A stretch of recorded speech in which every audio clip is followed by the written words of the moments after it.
Hello, everyone, and thank you for checking back in to A Whole New Pod, the podcast all about Disney Channel original movies. I am continuing to be your host, Lucas Melby, joined by... Jakub Telejun. And that's it. Just the two of us, back to the classic. Just the two of us, just you and I. It's very purposeful that I thank you for continuing to be listening. Yeah, after last week's rumble and tumble. We know. And bumble. The fans want him back sometimes. We want him back sometimes. But sometimes we're just not prepared for Sam. And the chaotic energy that he can bring to us. I don't know. I felt in the moment, I'm like, oh my God. Overwhelmed. I felt very stressed. Like, Jacob, we didn't establish a safe for it. Plucking out my hairs as we... Is Johnny Capahala back on board going to just be our lost episode? We're just not going to release it. I think, and maybe it's just that I had lived it twice when I was editing it, and I edited plenty. It wasn't that bad. I don't know. I still feel like it's awful. It was my hell. But... we'll continue with the traditions we set there, where we are just going to have mouths full of cheddar combos for the entire recording. Maybe to keep in the spirit of something I think Sam would enjoy. This is our special episode number 69. 69, dudes. Wow. And what a movie to have come in at episode 69 with High School Musical 2. Back on board. They could have maybe done that if they went more summer vacation themed or to the beach or something like that. I mean, considering the movie didn't even take place at a school. False advertising. Yeah. A very big movie. It's kind of funny to think, and I don't know if I can really judge too much by our metrics or anything, but Johnny Capahala back on board, not really blowing up the world or anything. No. I think there's definitely going to be more excitement for High School Musical 2, and our first one did okay, right? Yeah. But High School Musical 2, I believe, still stands as the biggest release. They had like 17-some million viewers when it came out. Wow. Its soundtrack or its single or whatever, did double platinum. I don't know if it was... I don't even feel like the songs were that good. I don't know. I think what one. time is it? The first song in the movies, that was the big single. And I think that one maybe charted somewhere on the Billboard Hot 100 or what have you. Yeah. At least up to this point, and fingers crossed it stays this way. Maybe the longest DCOM, just coming short of 2 hours. See, and I do gotta say, it didn't seem as long, I guess, as some other ones have. It didn't drag on, I don't feel like. They kept a good balance with the music and stuff. Yeah, there wasn't really too many, dull moments. I mean, there was a lot of songs. There were, 10 songs, he said, and that's at least a half an hour. Love the songs. Yeah. Not all of them. And I would say there were some scenes that, as they were happening, I'm like, what is the point of this? But then by the end, they're like, this is the point, and I'm like, okay. Thank you for spelling it out. We'll take a note from last episode and not have a 10 minutes or more before we get into the movie. So that's all the research I really did for this. Not as much. I mean, you go to IMDb, there are tons of stuff listed for this, but nothing really as interesting as for the first movie. And I would say overall, I found this movie to be less interesting than the first one as well. But we'll definitely get into that plenty as we get into it. It had a very interesting opening where it was just basically sentimental music playing, and we got cuts of essentially every major set from the first High School Musical. The gymnasium, the weird tiered lunchroom that had my favorite number. And I mean, it makes sense too, because I mean, that's all there was. It changed everything.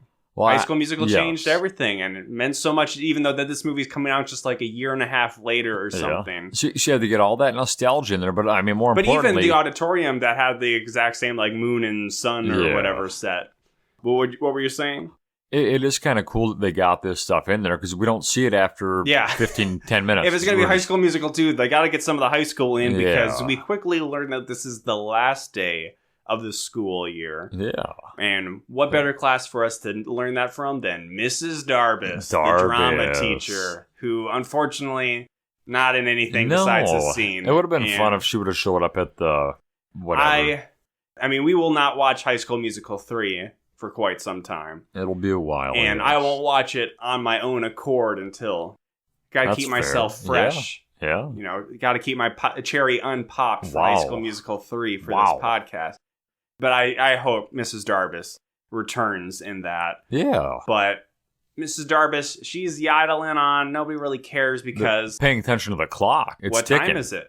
And almost 2:15. To show how... I thought this was a fun representation. You know, it's the final day of school. You're just waiting for it to count down, and the clock just gets progressively bigger behind Mrs. Darbus. And I think it's like an actual physical prop, not like a crappy CG. They just kept like replacing with the bigger one? I don't know if it was like progressively bigger to start out small, then there was a big clock, and then maybe that's all it was. But then everybody just keeps going like, what time is it? What time is it?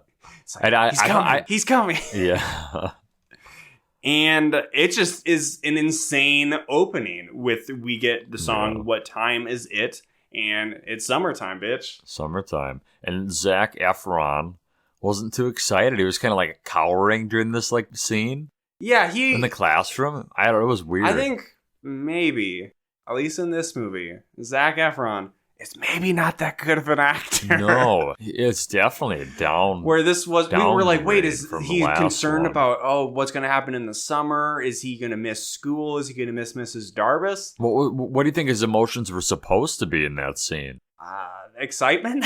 he looked scared. He looked terrified. He just looked like he didn't want to be there. And also... Zac Efron, it's only been like a year and change since the first one was filmed. You think his head's just too full? He's just great? But he looks much older than he's supposed to be. Too. And it's very much... His hair color's changed. Like apparently, his in bangs IMDb trivia, it said that he wanted to lose the bangs, but producers said, nah, the teens, they want the bangs. They need them. Troy keeps the bangs. And I think it's a combination of the hairstyle and just like the clothes he's wearing. The hair color. That feels very like Steve Buscemi, Hello Fellow Teens, like 21 Jump Street kind of stuff. It is kind of weird. Then his hair is a darker brown now it's as like opposed black. to I don't know. Whatever really his hair color was in the first one, strawberry blonde or I don't fucking know. Sure. This song, What Time Is It? It's basically like the energy that the last movie ended off on is just where it's starting off here. Yeah, definitely. Everybody's involved. They're going through the hallways. The marching band's there. It's just everybody's losing their mind. And I was like, okay, I'm on board. If this is how they're starting off for High School Musical 2, I'm very excited to see what the rest of this movie's going to be like.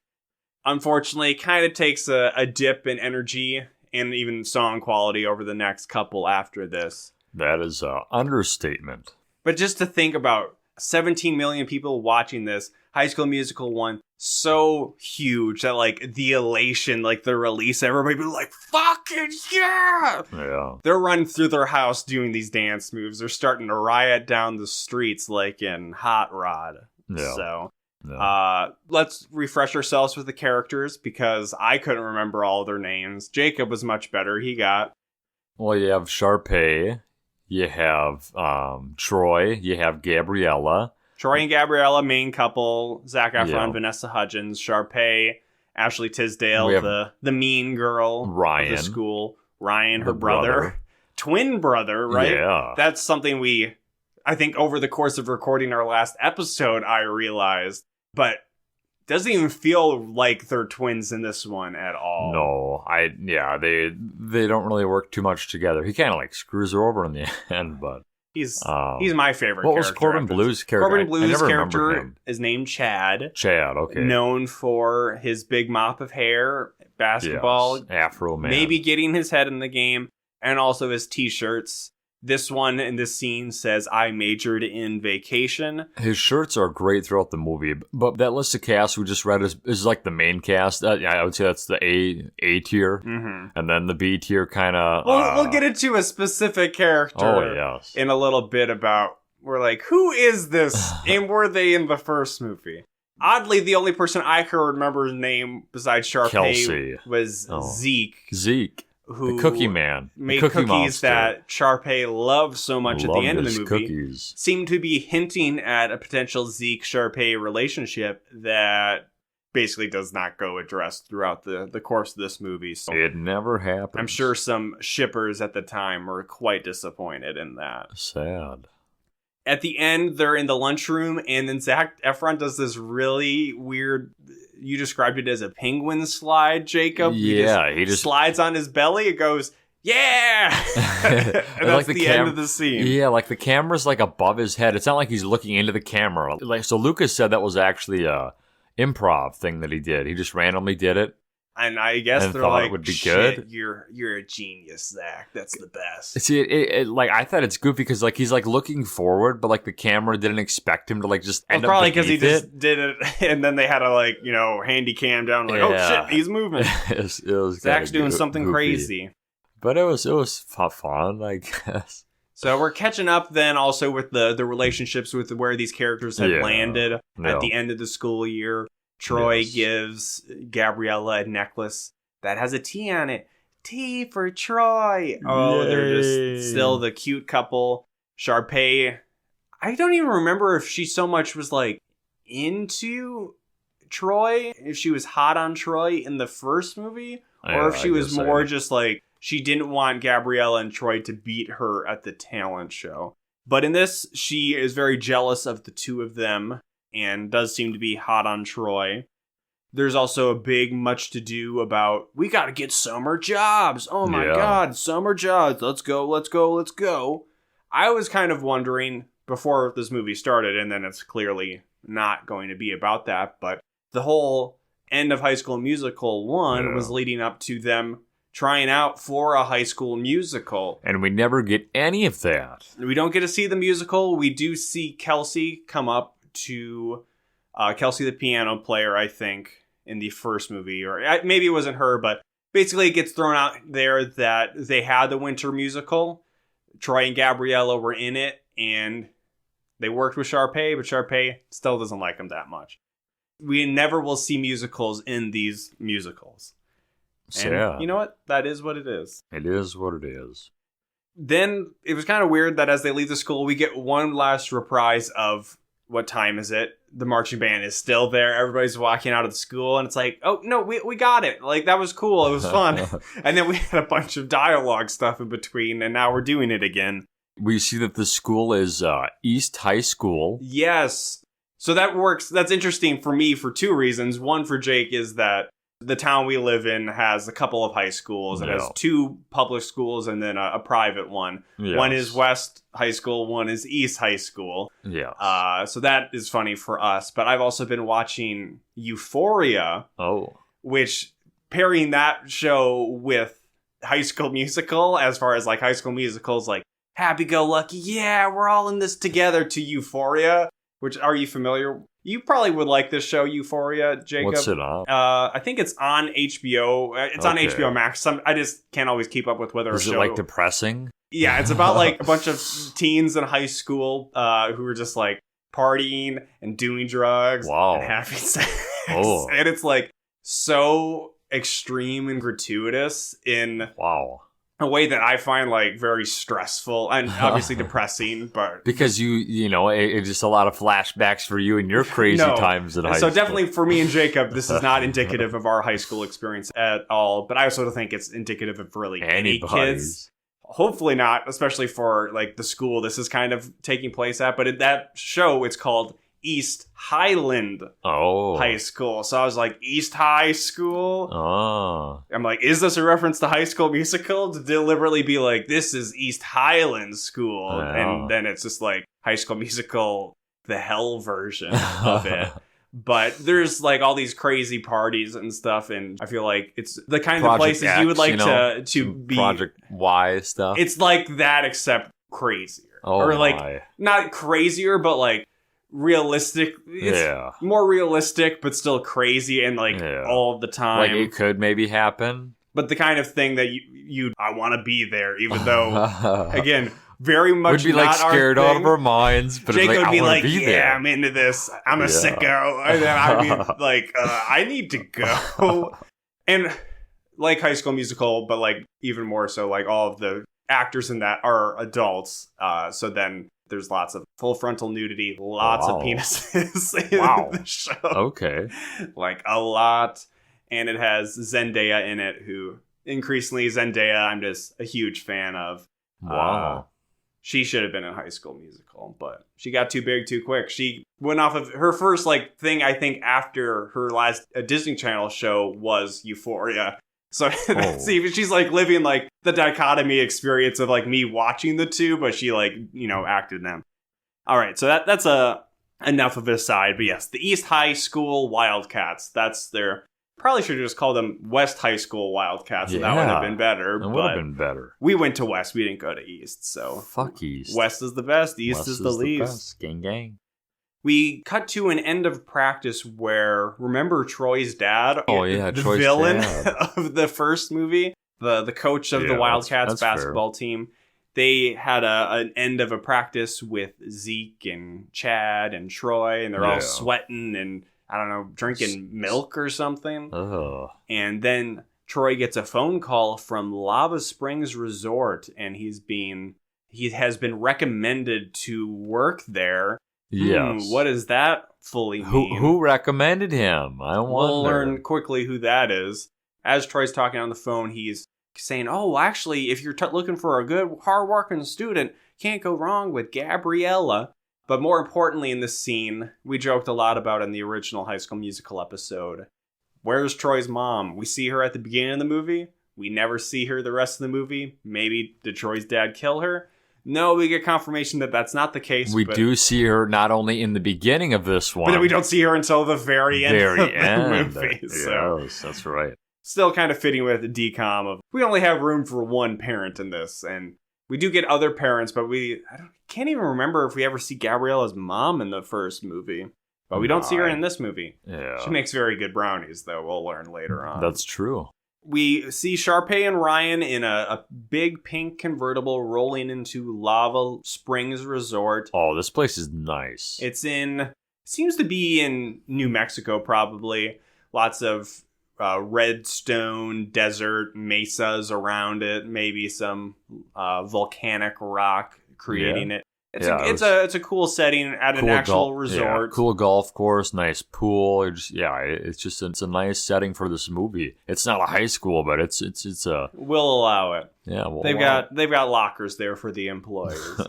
We meet Fulton, who is played by Eddie, as in Eddie's $1 Million Cook-Off. His misogynistic father, Papa, does not carry those characteristics over into this role. He is more just the put upon manager by the rich family at this resort, who is Sharpay's family. Yeah. And then we're getting into our second musical number of the movie, which is at the poolside of the resort. And it is a Sharpay and Ryan one, more Sharpay than Ryan, called Fabulous. Fabulous. Dun, dun, dun, not a big fan of this one. Fabulous. I don't know. It's not awful. Within this, it starts off very weirdly that Sharpay and Ryan do like costume changes during it, but it starts off where we see Ryan in the water playing the piano in the pool, but then it cuts to him in his clothes right before. So for quite a while, I'm like, were those two different people? So I just think the construction of the scene was a little wonky. The song was more what I would feel like. The first song was like big musical number, feels like a musical. This feels more like a Disney Channel musical, if that kind of makes sense. This is maybe more targeted at the teens of 2007, the pop music they might like. But me in 2022, I wasn't digging it. Not a fan. That song ends very funnily. Do you remember when Zac Efron is walking in there and he just has this confused look on his face. Yeah, and it cuts to him like a couple of times coming through, and I think he's supposed to just be like amazed at how cool this resort is. Like you said, it's like his acting is off, or it's like he just gives off like, I don't know, it's just like weird vibes. But I laughed pretty hardy. Both of us did. We were chuckling. And along with goofy. Troy is all of the other Wildcats. We got Zeke, we got Chad, we've got Taylor, who is the black girl from the first movie. Gabriella's there as a lifeguard. Fabulous. And it seems to be that Sharpay had Wadden Fulton, the manager, to hire Troy. But the condition for Troy to be hired was that he wanted all of his friends to get jobs as well. Yes. So, I don't know. Apparently, lots of places needing work now in 2022. But in 2007,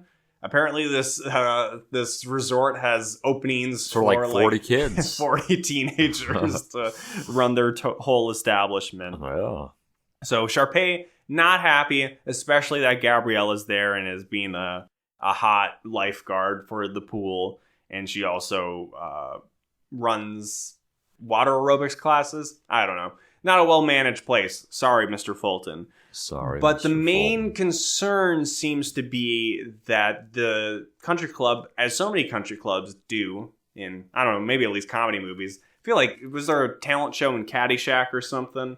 It feels like a very 80s kind of country club thing. But there's a talent show coming up. Yeah. So Sharpay doesn't want to get upstaged by all these other kids. Can't have especially it, Gabriella. So that's going to be a major culminating thing, just like the musical in the first movie. Naturally.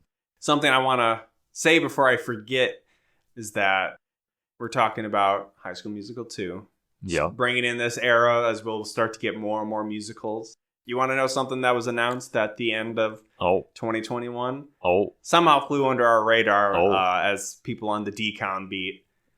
A little movie called Zombies 3. Wow. Yeah. We haven't even watched number 1. We're excited. And if it's anything like High School Musical, the first one will probably be the best, and let's get progressively worse as they go along. But that's fun. Zombies, gang. Yeah. So they introduced werewolves in the second one. I don't know. What can they do? Like aliens? Vampires. Yeah, probably vampires. That makes the most sense. That'll be fun, though. Anyways. Maybe, hopefully. We don't know. Jacob may be finally on board the zombies train. Yeah. Sharpay, mad about all these people being there, tells Fulton very much try to make them hate their job and so that they'll quit. Yeah, make them quit, fire them. She's like, I can't fire them, and just make them hate their job, make them want to go. And then he comes up with this whole 3-strike thing. Yeah, and he's also giving out people like the worst jobs. Like, you're a dishwasher, you got to chop the vegetables, don't lose a finger. And like he's. I don't know. 3 strikes and you're out. He's just trying to be kind of rude, I guess. But like, I don't know. He's just. So I don't know. But everybody's pissed about their jobs because they're all sucky now. What'd you get us into, Zach? Yeah. And Zach says, "Hey, man, we can do this. Let's work it out. We're all in this together." Not quite yet. But Zach, he convinced them through the second or the third song, work it out. Again, not really jiving with this one. This is more of a group number, but still more Zac Efron led. Driven. There's a very funny YouTube video of like High School Musical. This is a good one. You got to check this one out. It's so many scenes in this movie take place in this kitchen. But this is the only major dance number. But then they just start going around like banging on pots and pans and stuff like that to add some percussive elements to it. But then the video just is like, what if they did that in real life? And it's a good bit. Would put it at the end of this episode, but I got another one in mind. Look up High School Musical, but it sounds realistic. All right, it's only like a 25-second like clip. It's fun. But during this scene, and we had gotten little bits of him showing up before. This mysterious figure who were like, who is this? Is this guy important? He did say his name in the first scene, but I had forgotten it. Because we don't remember who the hell this dude is. And it's also convenient that working at this country club, everybody has name tags, but this character is Jason. I looked it up. He was in the first movie. He was on the basketball team. Yeah. But this one, he's like bigger character than Zeke, Zeke was one of the only characters I remember the name of. But Jason, he's a dishwasher. He fucking hates his job.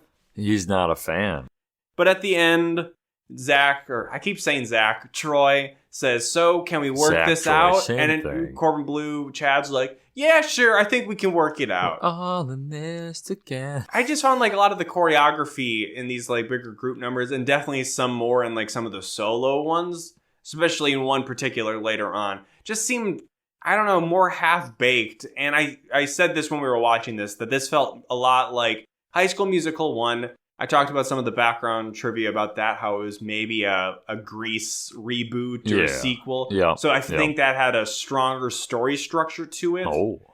And we get the conflict of Troy being like basketball, singing, my dad. And at this point, we're probably at least a half hour into this movie or more. And it's like, what is the point? And so much of it just kind of felt like High School Musical 1, surprise hit. This is kind of just our victory lap. Let's just do a fun movie. Get as many views, as much money as we can. Get the gang back together all that again. Nostalgia. Maybe they were holding off on bigger ideas for, like, if they were thinking of the theatrical release of the third one, because they did come out 1, 2, 3 years in a row.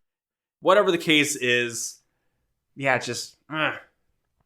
I mean, I liked High School Musical 1, but this one, it feels like for the target audience, they would love this. But the first one, there was more for me to appreciate not being a teenage girl in 2006. Yeah. Teenage boy in 2006. Just a better movie. I think so. Yeah. No, I agree.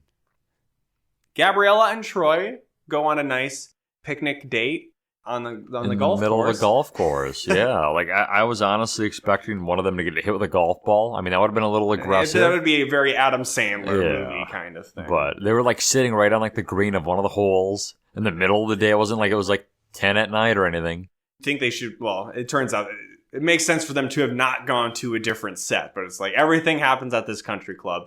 They have, I think probably related to the golf course, but there's like a castle tower kind of. Yeah, I don't know what the deal with that Sharpay is. and Ryan are peeking out with binoculars, and Sharpay, I think, radios Fulton to turn the sprinklers on. Somebody, or yeah. So it's, I think, right as they're about to like kiss or something, and then the sprinklers come out, and it's a silly little romantic moment, and they're laughing and running around in the sprinklers. But then Fulton pops out to be like, "Bitch, that's strike one." Yeah. Watch yourself. Check yourself before you wreck yourself, Troy. Shotgun bullets are bad for your health. Kelsey, the piano player from the first movie, is now the lounge player. Yeah. At the plays country piano. club. Yeah. And she has a new song that And she's a new written hat. for Gabriella and Troy. And we can tell that because the sheet music she has says Troy Troy and Gabriella's song on it. That was funny.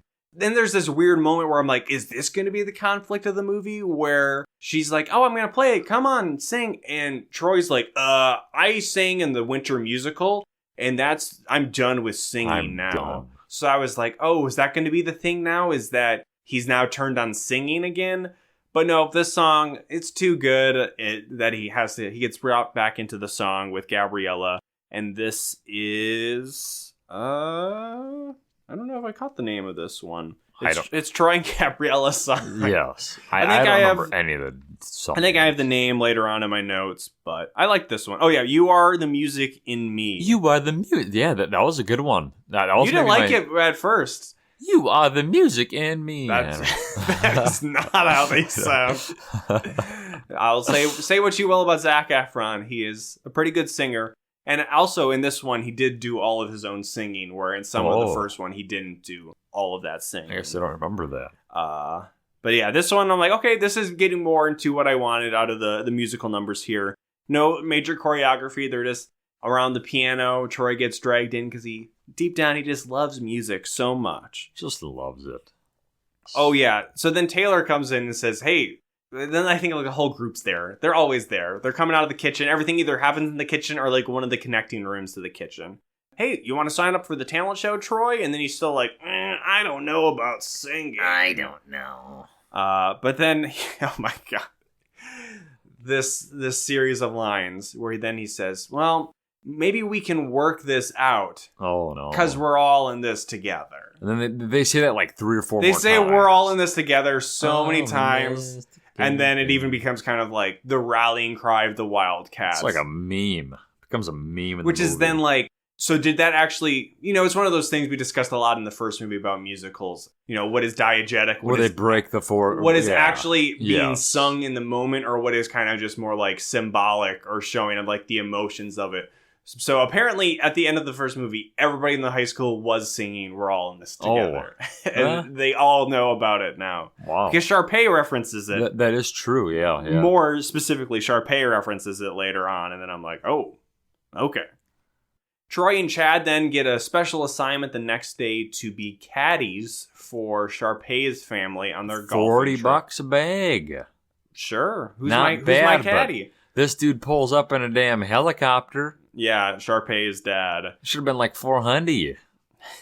Yeah, Jacob's like, they're only getting $40, but he came in a helicopter. It's like, well, the helicopter didn't make it harder for them to do their job. I mean, like, he's got a boatload of wealth, this man does.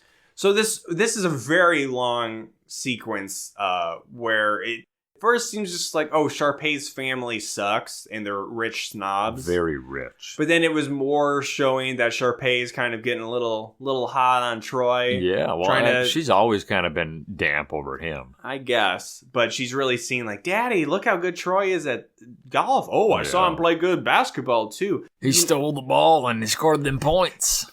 So then... Sports. I don't know if Sharpay's trying to... She's not really saying, like, he's my boyfriend, but that's what it's kind of feeling like. And Gabriella's kind of seeing some of this happening from her lifeguard post, but she's like, whatever. It's just Troy being Troy. Troy kind of a big idiot.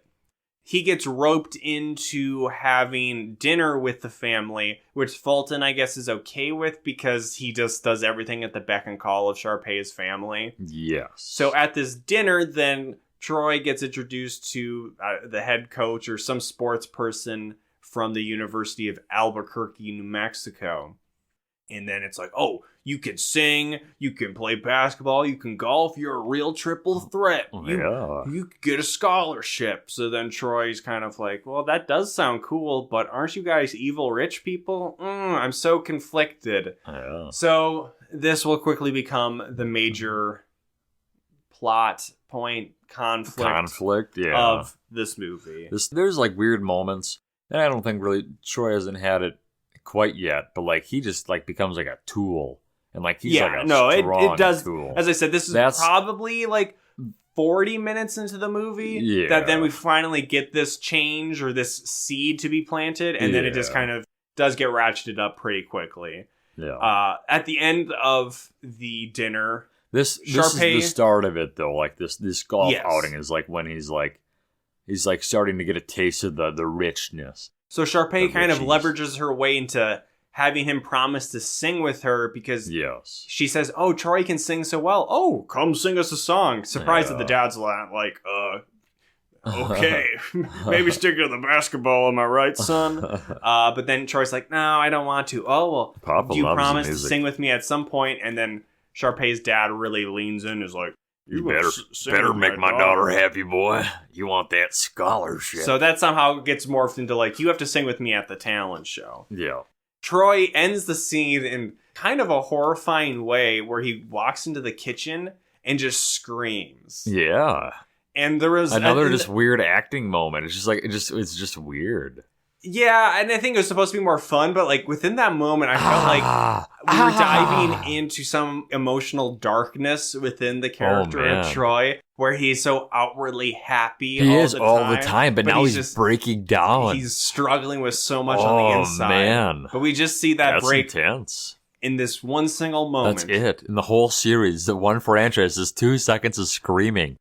The movie's no longer happy. I forgot if this even came up, but that Troy had made a date night with Gabriella. Oh, yes. And by taking this golf date and it extended dinner, it. He missed out on it. So he runs to go say, hey, I'm coming. I just got to go change. Gabriella, way too nice. She's always happy and smiling. And her friend's there with her. I can't remember her name. Taylor. So Taylor's there with her, and she's like, Taylor's playing the same role, I think, as she did in the first movie.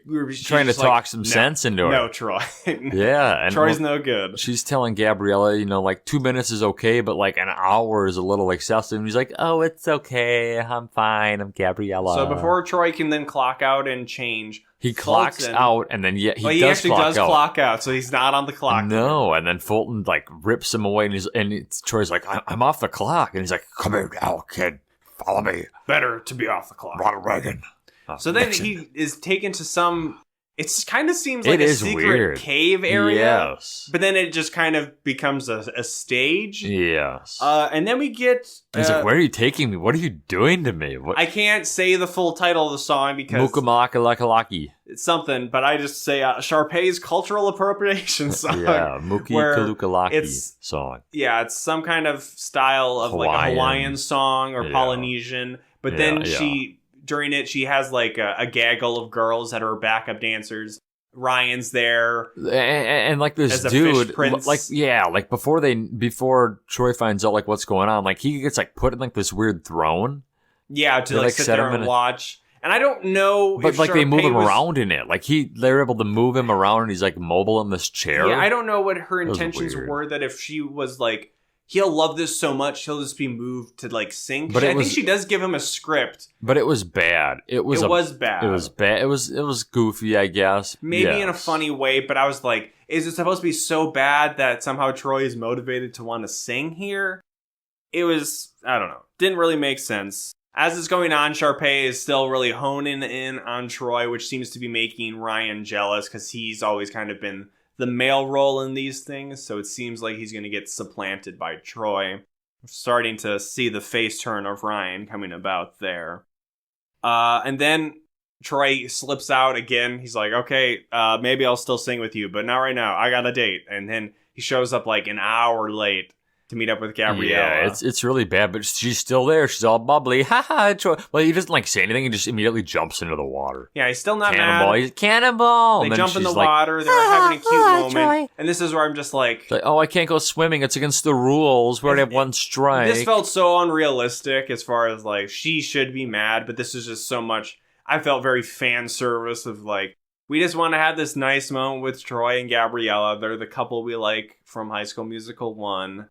But we do start to see a little breaks coming in, starting a bit with, as they're about to kiss in the pool, Fulton cock blocks them again. Yeah, that bastard Fulton. He's like, that's one strike, he's like, I kind of let that one slide. Kind of, was nice on you, but this is your second strike, and you better watch yourselves. He doesn't talk like that. You better check yourselves. No, he's It'd be like a little more fun if he did talk like that. Yeah. He's not that stuck up. Like, I don't know. I don't know if they tried to make him kind of like a mean character. I don't think he seems very much like a Mr. Smithers. Yeah. Where he's just kind of put upon and bullied by the rich people at the club. Yeah, that's fair. Troy, then, he's got a real heart-to-heart with his dad, who is no longer a villain in this movie. A basketball involved. There's always a basketball. Yeah, they're working on a truck, but then there's this, like, a basketball balanced in, like, the open hood. It's like holding up the hood? Yeah, I don't know. And I don't really know what it's about.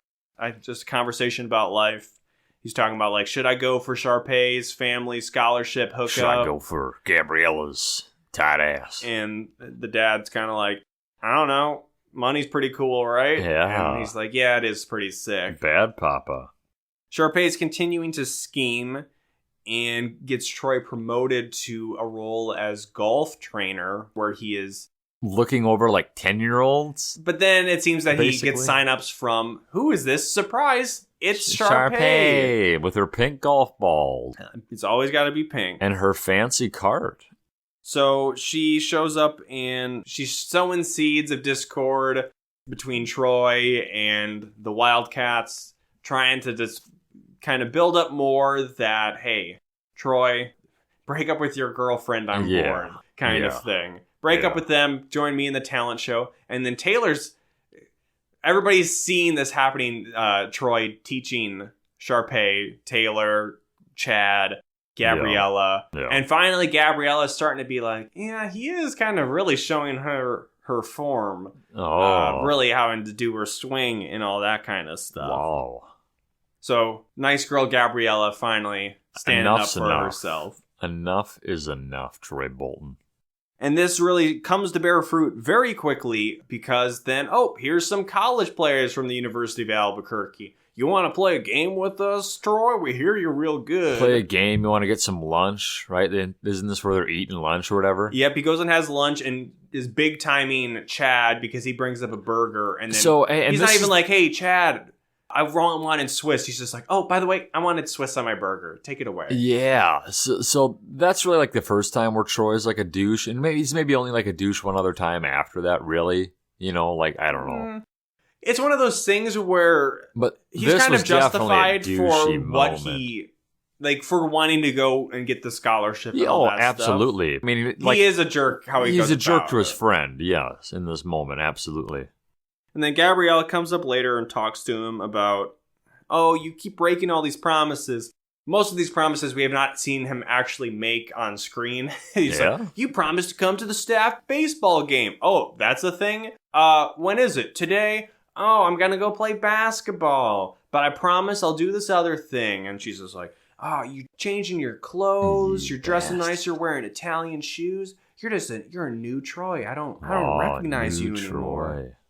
Then he leaves the gang hanging because Chad, Zeke, and Jason come up, say, hey, you want to play a game? And he says, nah, I got to go play with the college guys, and you guys can't come because it's a closed practice. Boo. Oh my gosh. You know who else is kind of left on their own and sad? Who's that? Ryan. Ryan is kind of on the outs with Sharpay now that Troy is in her orbit. But Gabriella, always so nice. An angel in a golf cart rolls up beside him and says, hey, Ryan, shouldn't you be working on the talent show? And he's like, I don't know. I'm kind of on my own. And then she invites him to the staff baseball game, and he says, well, I'm not staff. Everybody can come. And this is my favorite scene in the movie.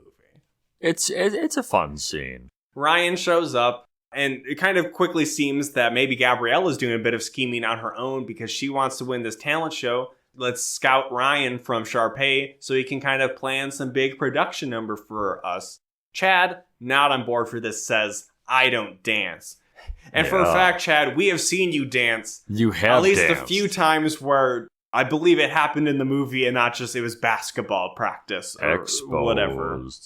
And Ryan says something like, hey, you think dancing's not a big deal? And it's like, what? You think you got game? Well, you think dancing doesn't require game? Oh. And then it all comes down to, it's kind of weird that it was a staff baseball game, but it seemed to be more the Wildcats staff against the establishment staff that I guess is always there. So Ryan's on their team. And we get this amazing banger called I Don't Dance. And it's kind of this is a fun one, too. It's very much a show-off song between Chad and Ryan. Ryan's pitching, Chad's batting, saying, hey, I don't dance, batter up. Ryan's going to be catching later on. Whatever. But there's just a lot of, I think the song itself is good. It's got good lyrics too. Some of the setting of it, the context of it is a little goofy. Yeah. And then at certain points, it just breaks down into a full dance where all of the players are using the bats kind of as like canes and stuff, doing dance numbers. Then they kind of is doing some dance numbers to get to bases, doing break dances on the bases or whatever. It was a fun one. It was a fun. Yeah, it was a bigger group number, and I always liked those. And I felt like this was the best one. And there really weren't, like you said, like I don't know. There was a lot more solos or duos and whatever. And this one was a pairing of like. You wouldn't expect Ryan and Chad to ever have a song of just the two of them. No, and which is cool. And at the end, I don't actually know. They show the scoreboard, but I didn't pick up on who won. But I didn't. There's mutual respect. We actually learned that Ryan was like on a Little League World Series championship team or something. Yeah. But they got mutual respect, and Chad is open. He says, I'm not saying I will dance, but if I did, what would you have me do? And now Ryan, he's in with the gang, palling around, wearing less douchey clothes, still wearing fedoras and shit. Of course, naturally. And Gabriella seems to be pretty hot on Ryan too. Maybe there's a little too much. Yeah, I don't know what's going on there. Then Troy walks in on Ryan trying to show Gabriella some dance moves. And then this is where we get the amazing comment of Ryan saying, oh, and her mom, she makes the best brownies. And Troy says, I know, I've had them. See, and it is kind of interesting. So, like, I don't think they don't address it, right? But, like, I know, like, we're under the impression that Ryan's gay, right? In the first movie, he's very much played to be gay. And in behind the scenes, they said the writer wrote him as gay. They wanted him to be gay, but they just basically couldn't spell it out. This one, he does not seem to be as gay. And there's a way you could be like, oh, he's the gay best friend doing this stuff. But it does feel he's like more kissing her hand and stuff. I missed that. He kissed Gabriella's hand. Mr. Steal Your Girl. Mr. Steal Your Girl.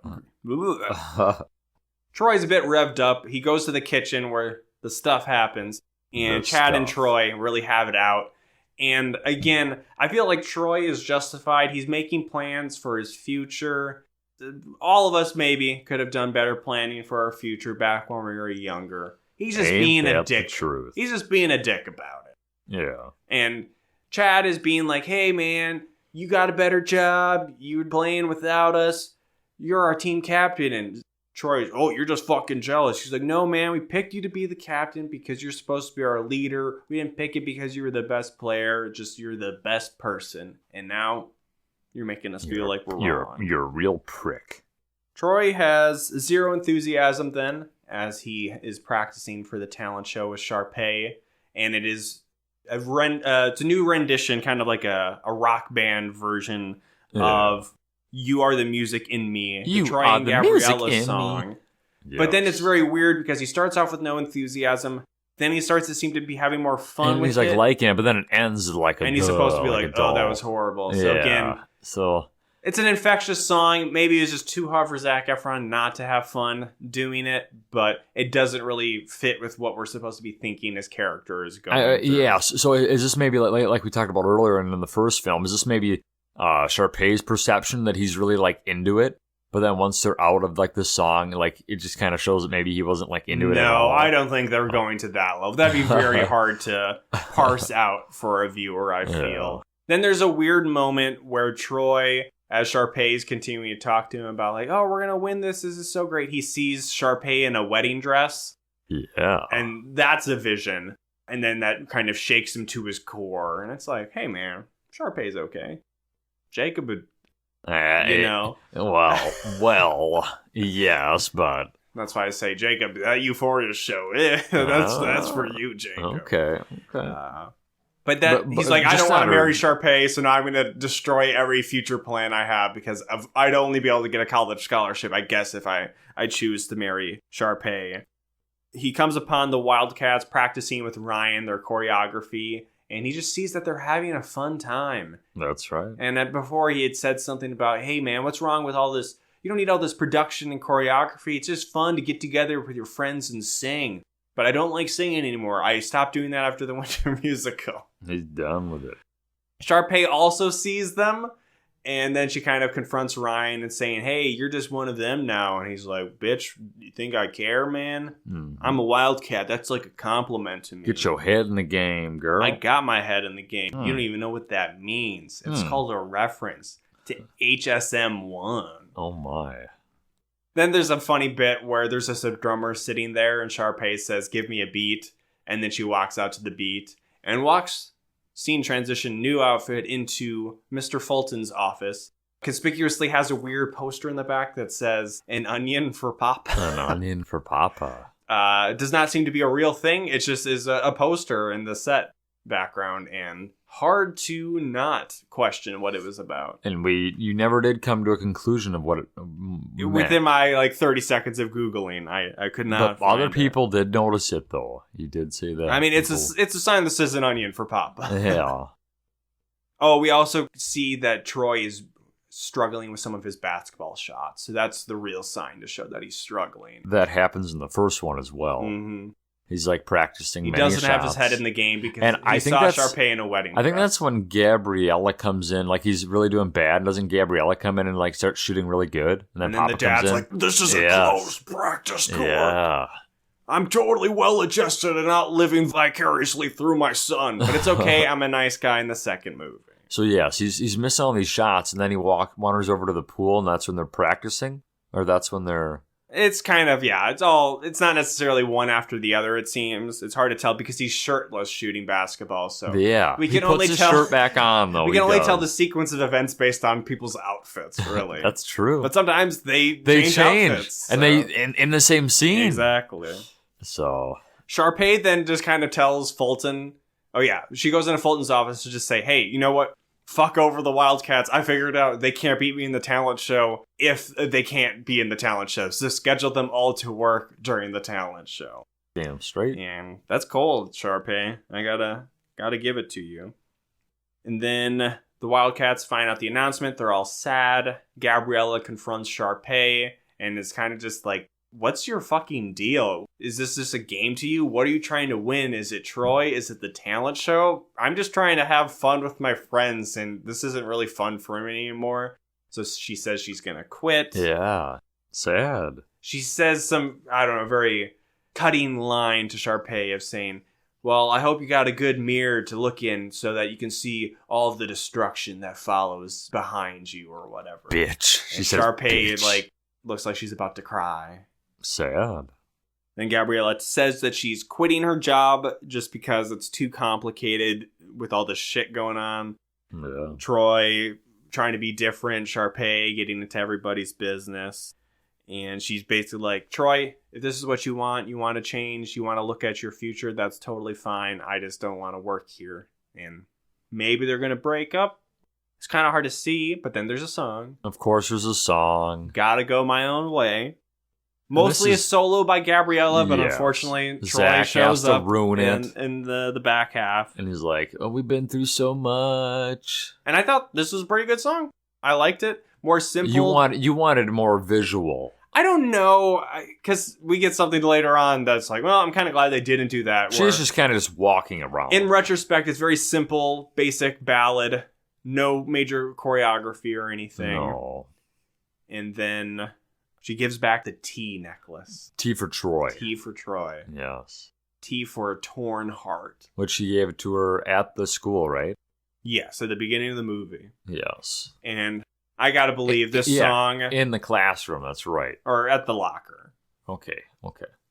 Wrong. I'm wrong. Yes, I'm wrong. Before they left the school, he gave her the T. Troy necklace. I can only imagine this song was a breakup song for so many teenage girls in the mid 2000s. And Some rightfully so. Drama. But then they'd have to cut it off at the part where like Troy's like, but we are so good together. But then, she still ends the song by walking away. Yeah. Troy reacts by being sad in his bed, and then his dad comes to his room with a platter of barbecued ribs or something.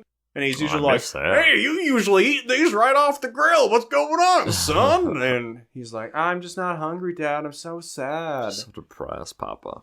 And Dad says, you know what?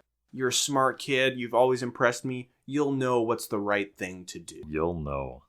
He's not being like, singing's gay, son. Singing's for them queers. Because this is more just like future oriented, not even so much about basketball, because it seems like he could be getting, I don't know, triple scholarships, basketball, golf, and singing. All of the above. Those typical scholarships. Troy finds out about Fulton's staff orders, which apparently didn't apply to him, because maybe it says junior staff, and maybe he wasn't a junior staff because he was a big golf trainer. So he gets mad, and in contrast to Gabriella's song, which was very simple, toned down, this is a bit of a weird one. It is called Bet on It. Bet on it, bet on it. It's got kind of a good beat to it. Yeah. When it was starting out, I'm like, oh, I'm kind of digging this beat. I wasn't sure if it was just going to be like background music, but then nope, Zac Efron has to sing in it. Yeah. And it just... Zach's always ruining songs. It just kind of, I don't know, comes off a little cringy. Song's okay, but the choreography, he's just basically walking around the golf course mad. Just like swinging his arms around. Jumping up on waterfalls or musical something. gesticulating. There's a part where he gets down by a pond and he's looking in saying, that was weird. I don't recognize who I see, but they CG his reflection onto the water. Weird. And they hold on it for like 10 seconds. And then you're like, it does not look like him. Well, it is him. It just looks awkward. It's weird, yeah. And then they don't even do the thing which figured you would do of like splash the water. He does splash but then you don't see his face while he does it. No, so that would have been good. Just why did you focus on it so much? Because that's like I think a scene in The Lion King where he sees like his reflection and it looks like his dad or Mufasa or whatever, and then he splashes the water. Remember who you are, Lucas. Lion King, pretty good movie. Great movie. So yeah, it's very much my vibes it's Footloose, where Kevin Bacon's kind of rocking out mad in I don't know if it's a steel refinery or just an empty warehouse where he's doing like manly things. Well, no, not really, because he's doing a lot of like gymnastic stuff and like flipping around. I think he like grabs a bar and then he like swings around it, but he's pissed off and he's dancing out his emotions. Jesus. But in that one, it's not Kevin Bacon singing. It's just him doing it to a song. So it's a little more, not believable. Realistic. It's more realistic. Yeah, that gritty movie Footloose. So then Troy tells Sharpay he's out of the show. He cares more about his friends than his future, which maybe is the wrong choice. Like, hey, some people still friends with all their high school buddies. Yeah. For better or for worse, some people are like that. But sometimes you got to make those hard choices, take a leap of faith, and teenagers, they get over stuff quicker than you'd expect. But Sharpay is distraught. She calls for Ryan, but he's like, hey, let's stick it to her. Yeah, he like screws her over like twice. He says, you've always wanted the spotlight. Now it's yours, bitch. But then he does that. But then he doesn't. But then he does again. He does. Yes, he screws her. And then he makes her think that he's on her side, and then he screws her again. So it's very strange. Right before we get to that, so yeah, a lot of happening in this last bit. Troy quickly makes up with Chad. He's kind of like, I was wrong. Yeah. I'm all about you guys now. Yeah. And then everybody's like, okay, cool. Everybody likes Troy again. It's all fine. Yeah. Which really, again, should they have been mad at Troy? I don't know. He was a dick, but they can't be mad. Well, it's as Troy Real Big Bolton. Fish says, we hate it when our friends become successful. Yeah. So, bored out right here. He makes up with Ryan as well. Troy, that is. Yeah, they're like homies now. But then Ryan says, I don't actually want to make my sister crash and burn and cry, so I think you should sing with her. But he does. It's so weird. It was like jerking us around there. So then Troy goes and talks to Sharpay, and she's like, why are you here? I thought you didn't want to sing. And then he's like, what did we say before? And then I think Sharpay is basically like, we're all in this together. Yes, her mascara's like bleeding out and stuff like that. That releases the Wildcats from their work hold or whatever. Yeah. So then they're all free, which doesn't really matter too much. And then he learns a new song at some point in here. So my note says here, Ryan had some master swerve plan where Troy is supposed to have a duet with Sharpay. So Troy learns a new song, though. Troy learns at some point, because then he comes in and says, why did you change the song, Sharpay? And she's like, what song? I didn't change the song. And then Ryan is kind of like, all according to Keikaku. And then it's Troy going out there. There's a band playing the music. Kelsey's playing piano. He knows all of the words. There's a backdrop of clouds. Wind blowing They introduce Sharpay. It's introduced as Sharpay and Troy. Troy starts out singing, and then who is this mysterious voice joining him for the duet?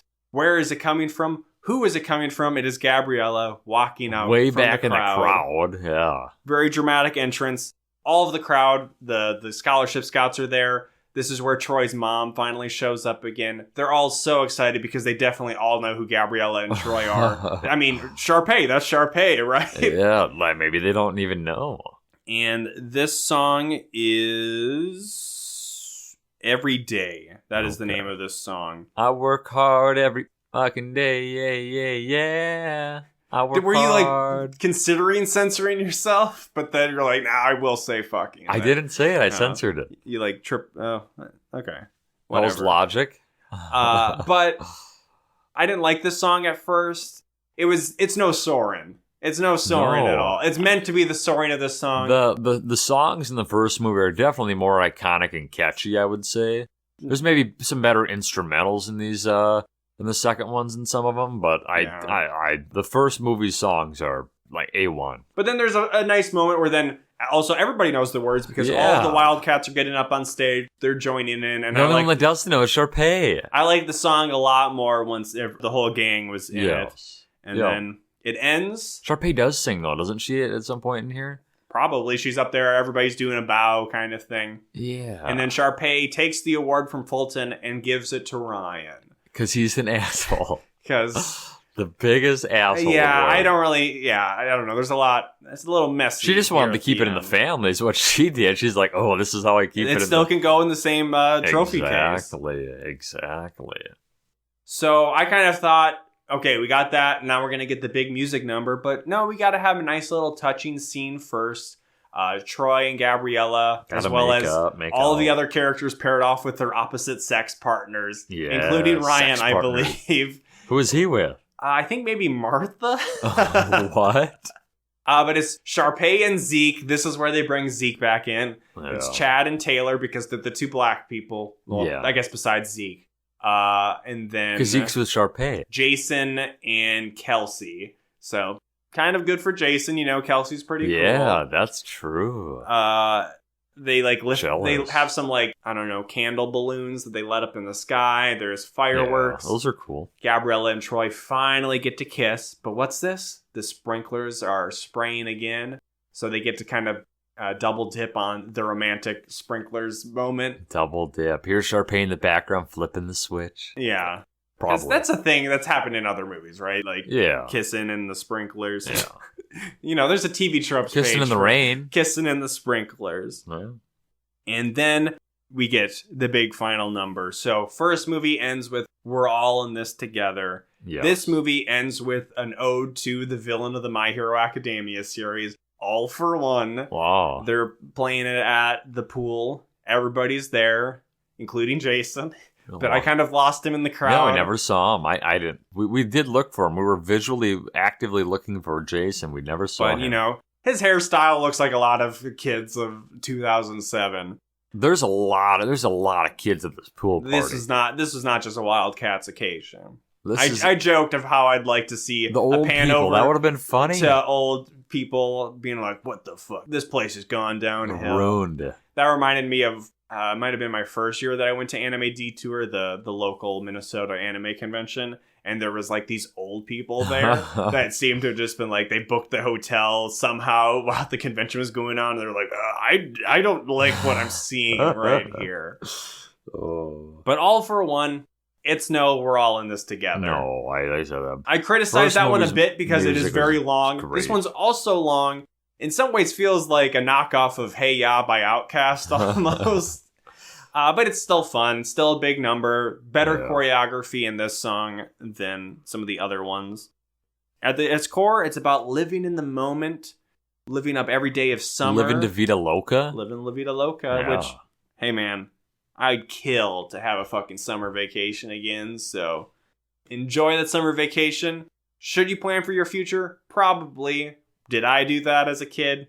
Nah. I wasn't doing a big dance number and jumping in a pool at the end. I was just playing like Persona 4 in my basement. Nerd. So, I was not going to Euphoria party ragers or anything like that.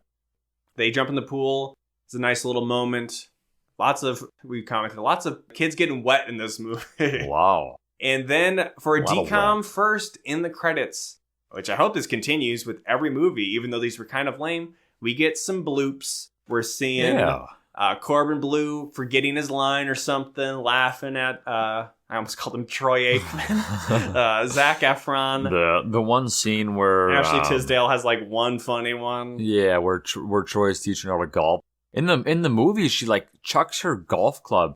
So maybe it was intentional. I don't know. It looked really dangerous, but she like throws it behind her. Then the one she throws it forward in the blooper. Yeah, but he like hands her like the flag or something, or balloons or something weird. I don't know. Yeah, I don't know. It was weird. It was weird. Could be said about High School Musical 2 in general, maybe. It was weird. It was weird. It wasn't like a great movie. It wasn't an awful movie. It was just like we say about many DComs, or at least I do. It was like an okay movie. Yeah. It wasn't like bad. It wasn't good. It wasn't great. It was like okay. The music was thinking of my Letterboxd rating. I'd say this was probably a 2.5 out of 5. Kind of 2.5 star movie. First movie I'd say is like a 3.5 star movie. Oh, that's even 3.5 out of 5. If you follow me, fat_tomato. You're a tough grader. 3.5 is just like, I think this is a good movie, and That's okay. I'd yeah. probably That's recommend. fair. I'd recommend others to watch it, maybe, or like it's a good movie, but I'll maybe never watch it again. That's like what I have Don't Look Under the Bed as. That's like for a DCOM. What's your highest rated one? For DCOMs? Yes. Don't Look Under the Bed. It's And 3.5 stars. 3.5. Wow. I mean, that's me saying like this is a real movie. But you would never it's still watch not, it like- again. You have no desire to ever see it again. I You mean, didn't- I probably. So is there no DCOM? There's no DCOM you'd ever watch again willingly. Just like, oh, this is a fun one time of the year, or just like, oh. Well, this one's a I fun will one. say I haven't watched any besides the weird episodes we watched. I watched them twice because Yeah. I've seen A Ring of Endless Light 2 times. Like, would you watch Mike Pillsbury again? I'd probably watch Can of Worms again, and then be like, this movie actually sucks now. But it's like, if it's funny and goofy. I Just also watched weird. Mom's Got a Date with a Vampire 2 times. Oh, well, we're going to watch that a third time eventually. No. Yeah, that's what we'll do. We'll just rewatch all of the movies again. No, The or, podcast continues sorry, I'm forever. confusing the Mummy one. The Money one? Mummy. Oh, the Mummy one. The Mom's Got a Date with a Mummy. Unwrapped. I've got 2 mummies. Ooh. Yeah, I think my feelings came out over the course of it. I just felt, despite it was longer than the original, but it felt more aimless with where it was going. The conflict felt more forced probably than in the original, because there was kind of an unbelievable aspect for Troy to be conflicted in that one. Yeah. And I felt the choreography was lacking more. I think the songs were better in the first one, with still some good ones in this one. I was looking forward to this, and I'm a little A disappointed. little let down. Maybe the third one in like 4 years will get to be okay. But I do think this was 100% probably what its target audience wanted at the time. Yeah. And That's fair. we weren't the target audience at the time, and we're certainly not the target audience No. anymore. Yeah. So, but you can let us know what you thought about High School Musical, the franchise as a whole, because we also have High School Musical, the series on The Disney musical, Plus. the musical, with the musical series. I mean, that's literally what it's called. It's called High School Musical, the series. Jesus. It doesn't make any sense. I don't know That's a what little makes it the aggressive. musical. Maybe there's an actual musical in that one. That's got Olivia Rodrigo. She's got a couple songs I like. Okay. But you can write us at a whole new pod at gmail.com. We had done, I don't think we can do the full cast anymore about Never Remember. But I will say, Never Remember, could Jason have stopped at 9/11? Definitely not. I don't think he would, actually. He would have been somebody who would have been on one of the flights, and he would have died in it, and somebody would be like, whatever happened to that guy? Oh, he was on there, and then they would see like his name, and like the listeners like, I didn't even remember this guy existed until this point. But now then he's like, you That's just so see him all mean. over the place, and it's like, who the fuck? All right. Jason. Because then like his hometown probably celebrates him. It's like, we lost a great man. Oh, no. Jason. Nobody remembers his last name. And it's like, geez, they're kind of forcing Jason a bit. I mean, I know like he died or whatever, but Oh, no. yeah, no, Jason could not have stopped the Taliban. He would have been on the phone calling Kelsey. But we see that Jason, way more to do in this movie. So I'm kind of like, does Jason get a song or like a duet In the or third something one? in High School Musical God, 3? I hope not. When they do reunion specials, does Jason get invited? I don't know. Time will tell and tell all time. Also, find us at A Whole New Pod on Apple Podcasts. Rate us, review us, and subscribe to us on there. I sometimes get emails from Chartable about like our rankings sometimes, and I'm like, maybe it's because we're like in a specific category, but I'm like, that ranking can't be correct. Oh. I don't know. It said we were like almost in like the top 100 in film reviews for America, which What? I think I'm more just- Okay, we take that. We take It that. said like once we like peaked at like 26 or something, but that must have been like for like a single blip, or I don't know. Oh my. I think that more speaks about like in podcast world, there's like a very heavy top, and then there's just a million people tied for like 50th. Yeah. And I think that more speaks to the dire state of podcasting rather than like, hey, we're tearing up the charts, because I do not feel like we are. That's still fun though. But find us on all those platforms: Apple Podcasts, Google, Spotify, Stitcher. Spread the word. Send some links to friends and family. High School Musical, these episodes definitely are bigger ones. Find us on YouTube at youtube.com/awholenewpod. Like, comment, and subscribe on there. Specifically in a different language about how you're mad you couldn't watch Jumping Ship or something like that. And with that, carry on a tradition a bit from the last episode, but with a bit of a swerve. Oh, no. Because, and it's probably fine that it didn't happen, because it's nice to go back to basics, Jacob and Lucas, but I invited Dustin to be on this episode, and Dustin said, you know what, I'm just not into musicals. Just not a fan. And I was like, okay, you think me and Jacob are into musicals? I'm fine with musicals. But if he's not into musicals, he's going to have a hard time finding any future episodes to probably be on this show. That's all it is, Dunstan. So with that, I say, signing off for A Whole New Pod, then, now, forever. I'm just kidding. Fuck Sam, please.